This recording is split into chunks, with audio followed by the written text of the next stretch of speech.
તણાવગ્રસ્ત માહોલમાંથી પસાર થઈ રહેલ વિશ્વ માટે યોગ એ પોઝ બટન સમાન. આંતરરાષ્ટ્રીય યોગ દિવસ ઉપર પ્રધાનમંત્રી નરેન્દ્ર મોદીનો સંદેશ. કહ્યું, યોગ ચીંધે છે શાંતિ પ્રશસ્તિનો માર્ગ.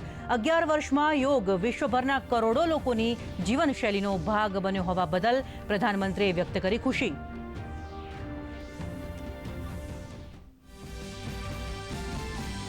દેશ સહિત વિશ્વભરમાં 11મા આંતરરાષ્ટ્રીય યોગ દિવસની ઉજવણી. પીએમ મોદીએ વિશાખાપટ્ટનમમાં રામકૃષ્ણ બીચ ઉપર 3 લાખ લોકો સાથે કર્યા યોગ.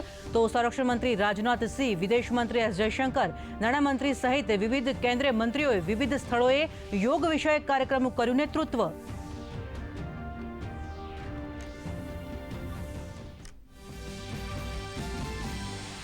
કેન્દ્રીય ગૃહમંત્રી અમિત શાહ અમદાવાદના પ્રહલાદનગર ખાતે યોગ દિવસ નિમિત્તે આયોજિત કાર્યક્રમમાં થયા સામેલ. મિશન ફોર મિલિયન ટ્રી અંતર્ગત એએમસીના ખુલ્લા પ્લોટમાં કર્યું વૃક્ષારોપણ. તો મુખ્યમંત્રી ભૂપેન્દ્ર પટેલ પણ વડનગર ખાતે યોગ દિવસની રાજ્યવ્યાપી ઉજવણીમાં થયા સહભાગી.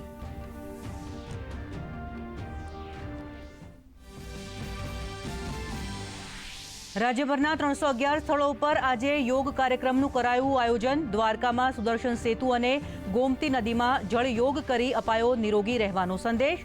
સરહદથી લઈ દરિયાઈ જહાજો ઉપર જવાનોએ પણ કર્યો યોગાભ્યાસ.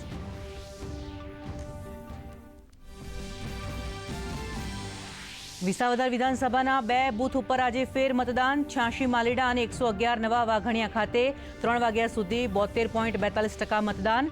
રાજ્યમાં આવતીકાલે યોજાનારી ગ્રામ પંચાયતની ચૂંટણીને પગલે તડામાર તૈયારીઓ.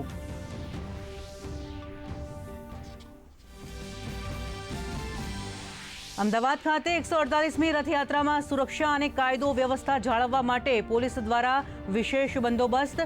15,000થી વધુ જવાનો રહેશે તૈનાત. ભીડ નિયંત્રણ માટે એઆઈ આધારિત વિશેષ સોફ્ટવેરની લેવાશે મદદ. તો ડ્રોન અને સીસીટીવીની મદદથી રખાશે ચાંપતી નજર. રાજ્યના અનેક વિસ્તારોમાં વરસાદી માહોલ. અરવલ્લીમાં 2 કલાકમાં 3 ઇંચથી વધુ વરસાદ. નીચાણવાળા વિસ્તારોમાં પાણી ભરાયા. અમદાવાદ અને ગાંધીનગરમાં પણ હળવા વરસાદી ઝાપટા.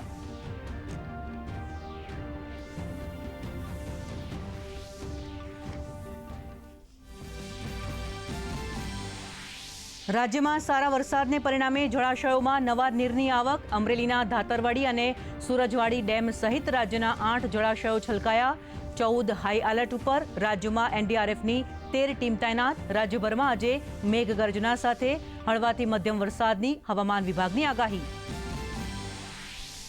ઈરાન ઇઝરાયેલ વચ્ચે 9મા દિવસે પણ ભીષણ સંઘર્ષ. ઓપરેશન સિંધુ અંતર્ગત અત્યાર સુધી 517 ભારતીયોને ઈરાનથી સુરક્ષિત સ્વદેશ લવાયા. નેપાળ અને શ્રીલંકાના નાગરિકોને પણ વતન પરત લાવવા ભારતની કવાયત તેજ.